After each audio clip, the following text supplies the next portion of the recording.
রমাদান মাসে মা বোনদের অনেক সময় মাসিক আরম্ভ হয়ে যায়, যার কারণে তারা সালাত সিয়াম সহ এই সমস্ত ইবাদতগুলো তারা পালন করতে পারেন না, কারণ মাসিক অবস্থায় নামাজ পড়া রোজা রাখা নিষিদ্ধ। তখন একজন মা বোন রমাদানের ইবাদত বন্দেগীর মাধ্যমে কিভাবে তিনি রমাদানকে সার্থক করতে পারেন, আজ আমরা সে বিষয়ে কথা বলবো ইনশাআল্লাহ। এমনকি লাইলাতুল কদরে যদি কোনো মেয়ে মানুষের মাসিক থাকে, তো মাসিক অবস্থায়ও তিনি কিভাবে কদরের রাতে ইবাদত গুজার বান্দাদের কাতারে সামিল হতে পারেন, আজ আমরা সে বিষয়ে কথা বলবো ইনশাআল্লাহ তাআলা। রমাদান মাসে হঠাৎ করে মাসিক আরম্ভ হয়ে গেলে অনেক মা বোন কান্নাকাটি করেন, মন খারাপ করেন, তাদের কষ্ট লাগে। এই কষ্ট লাগা ইসলাম শরীয়তের দৃষ্টিকোণ থেকে প্রশংসনীয়, কারণ ইমানদার ব্যক্তি ভালো কাজ করার পরিকল্পনা ছিল কিন্তু করতে পারেননি, এরকম পরিস্থিতিতে এসে তার মধ্যে কষ্ট লাগা কাজ করবে, সেটা তার ইমানদারিত্বেরই পরিচয় বহন করে। তিরমিজি বর্ণিত হাদিসে এমন কি বলেছেন নবী সাল্লাল্লাহু আলাইহি ওয়াসাল্লাম, তিনি ইরশাদ করেছেন, মান সাররাতহু হাসানাতুহু ওয়া সাআতহু সাইয়্যাতুহু ফাহুয়াল মুমিন। যে ব্যক্তির ভালো কাজ তাকে আনন্দ দেয় আর তার মন্দ কাজ হয়ে গেলে, ভুল কিছু হয়ে গেলে পরবর্তী তার কষ্ট লাগা কাজ করে, এই ব্যক্তি তো ইমানদার, এটাই তো ইমানদারিত্বের পরিচয়। আম্মাজান আয়েশা রাদিয়াল্লাহু তাআলা আনহা নবী করিম সাল্লাল্লাহু আলাইহি ওয়াসাল্লামের সাথে যখন হজে ছিলেন, হঠাৎ তার মাসিক আরম্ভ হয়ে গেল, অথচ তখন হজের যে ফরজ তওয়াফ সেটি বাদ ছিল, আর মাসিক অবস্থায় তওয়াফ করা যায় না। তখন তিনি কান্নাকাটি করা শুরু করলেন। নবী করিম সাল্লাল্লাহু আলাইহি সাল্লাম তাকে সান্ত্বনা দিলেন যে আল্লাহ তাআলার ফয়সালাকে মেনে নেওয়া এটাও একটা ইবাদত, এবং আর বিকল্প তিনি কি কি কাজ করতে পারেন সেগুলো তাকে পরামর্শ দিলেন। অতএব মুসলিম মেয়েদের মধ্যে ইবাদত করতে না পারার কষ্ট এবং দুঃখবোধ তাদের ভিতরে যদি থাকে, জাগ্রত হয়, তাহলে সেটি প্রশংসনীয়, সেটি নিন্দনীয় নয়। তবে সেটি যদি হাউতাসের পর্যায়ে চলে যায়, ভৎসনার পর্যায়ে চলে যায়, তাহলে কিন্তু আবার সেটি গুনাহে পর্যবসিত হতে পারে। সাধারণ দুঃখ লাগা বা কষ্ট লাগা এটা হতেই পারে, বরং ভালো। একজন ঋতুবতী নারী রমাদান মাসে ঋতু অবস্থায়ও যেভাবে তার ওই সময়টাকে তিনি সফল এবং সার্থক সময় হিসাবে কাটাতে পারেন এবং রূপান্তর করতে পারেন, তার জন্য আমরা কয়েকটি পরামর্শ দিতে চাই। প্রথম পরামর্শ হলো, আল্লাহর ফয়সালা মেনে নেওয়া এটা কিন্তু ইবাদতের গুরুত্বপূর্ণ একটি পার্ট, বরং মূল পার্ট বলতে পারি আমরা। ইবাদতের মূল কনসেপ্টটাই হলো আল্লাহ রাব্বুল আলামিনের সমস্ত আদেশ নিষেধ, আল্লাহর সমস্ত সিদ্ধান্তগুলোকে মেনে নেওয়া। অতএব আপনাকে আল্লাহ রাব্বুল আলামিন মাসিক দিয়েছেন, অসুস্থতা দিয়েছেন, শারীরিক দুর্বলতা দিয়েছেন, আল্লাহর এই ফয়সালাকে যদি আপনি হাসি মুখে বরণ করে নেন, তাহলে এটা কিন্তু একটা বড় ধরনের ইবাদত হয়ে যাচ্ছে।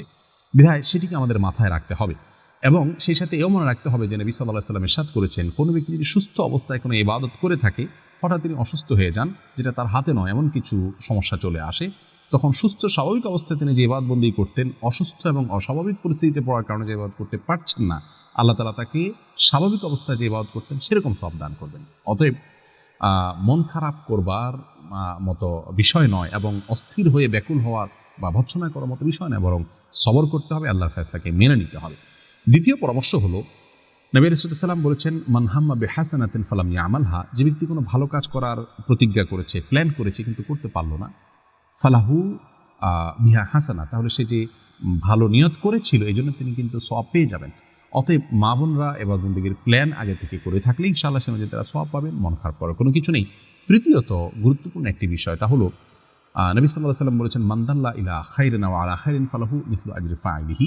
যে ব্যক্তি কোনো ভালো কাজের পথ দেখাবে, সে ব্যক্তি ভালো কাজ সম্পাদনকারী ব্যক্তিদের সমপরিমাণ সওয়াব পাবেন। মা বোনদেরকে আমরা বলবো যে আপনি নামাজ পড়তে পারছেন না, রোজা রাখতে পারছেন না, কিন্তু পুরুষদের রোজা রাখতে আপনি হেল্প করছেন, তাদের সাহর ইফতারের ব্যবস্থা করছেন, আপনি তাদেরকে সারি খেতে ডেকে দিচ্ছেন, রোজা রাখার জন্য সন্তানদেরকে উদ্বুদ্ধ করছেন, নামাজের জন্য তাদেরকে ডেকে দিচ্ছেন, জামাতে সামিল হওয়ার জন্য তাদেরকে সাহায্য করছেন, সময় অনুযায়ী তাদেরকে স্মরণ করিয়ে দিচ্ছেন। এই যে বিষয়গুলো, এগুলোর মাধ্যমে কিন্তু আপনি তাদের সমপরিমাণ সওয়াব হুবহু আপনি লাভ করতে পারেন। সেই সাথে কিছু ইবাদত আছে যে ইবাদতগুলো আসলে সাধারণ অবস্থায় আমার দ্বারা করা হয়ে ওঠে না, এমনকি পুরুষরাও, আপনার বাসার পুরুষরাও হয়তো করতে পারছেন না, সেই ইবাদতগুলোকে আপনি টার্গেট করুন করে মাসিক অবস্থায় সেগুলো করুন, তাহলে পুরুষদেরকেও আপনি পিছনে ফিরে সামনে অগ্রসর হয়ে যেতে পারেন। যেমন আত্মীয় স্বজনের হক আদায় করা, বিভিন্ন সময়ের যে জিকিরগুলো আছে, রাতে শোয়ার যে দোয়া আছে, জিকির আছে, সকাল সন্ধ্যার দোয়া জিকির আছে, শুক্রবার দুরুদের আমল আছে, এরকম আরও অনেক আমল আছে যে আমলগুলো স্বাভাবিক সময় আপনি যা করেন, এই সময়টাতে এই সুযোগে আপনার সালাত সিয়ামের দায় নেই, জিম্মাদারি নেই, সেই জায়গা থেকে আপনি আরও বেশি করে এগুলো করতে পারেন। তাহলে ইনশাআল্লাহ আপনার এই মাসিকের সময়টাকে আপনি বরং আরও সফল সময় হিসাবে রূপান্তর করতে পারেন, পরিবর্তিত করতে পারেন। যে কোনো দোয়া দুরুদ, জিকির আসকার, তাসবিহ তাহলিল, ইসলামিক বই পুস্তক পড়া, ইসলামিক নলেজ অর্জন করা, এগুলো করা যেতে পারে। কোরআন কারীমের তেলাওয়াত শুনতে পারেন আপনি। তেলাওয়াত করা যাবে কিনা এটা নিয়ে মতপার্থক্য আছে। জমহুর বা বেশিরভাগ ওলামায়ে কেরাম বলেছেন করা যাবে না, অনেক ওলামায়ে কেরাম ইবনে তাইমিয়া রাহিমাহুল্লাহ সহ অনেকে বলেছেন করা যাবে। তো কোরআন তেলাওয়াত আপনি না করলে কোরআন তেলাওয়াত শুনতে পারছেন, অন্য তেলাওয়াত শুনলে সম্পূর্ণ সওয়াব পাচ্ছেন। সেই সাথে আপনি অভিনব এবং ভিন্নতর যে ইবাদতগুলো অন্য সময় করার সুযোগ হয় না, সেগুলো এই সময় আরও বেশি করে আপনি করার স্কোপ পাচ্ছেন, সেটাকে আপনি সর্বোচ্চ ভালোভাবে কাজে লাগাবেন।